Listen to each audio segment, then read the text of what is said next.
دوستوں، امید ہے کہ آپ سب ٹھیک ہوں گے۔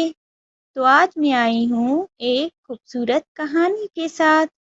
یہ کہانی ہے اللہ کے پیارے نبی حضرت ابراہیم علیہ السلام کی۔ حضرت ابراہیم علیہ السلام اللہ کے بہت پیارے نبی تھے۔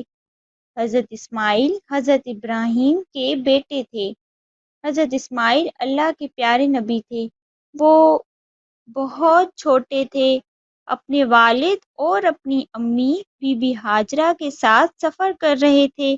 وہ سفر کرتے ہوئے مکہ پہنچے۔ ان کے پاس پینے کا پانی ختم ہو گیا۔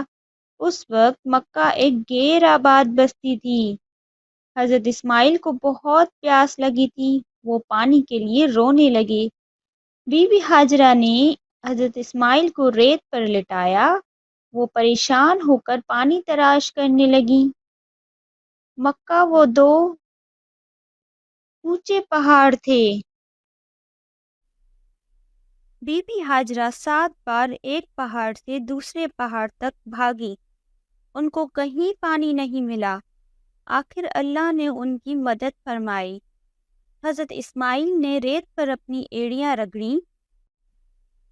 اچانک ان کے پاؤں کے نیچے سے ایک پانی کا چشمہ پھوٹ پڑا۔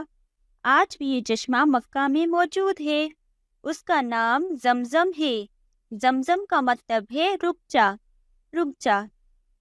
تو دوستوں، میری یہ کہانی آپ کو اچھی لگی ہے تو لائک، شیئر اور سبسکرائب کرنا مت بھولنا، اور آگے آنے والی اسلامک کہانیاں اور قصوں کو دیکھنا مت بھولنا۔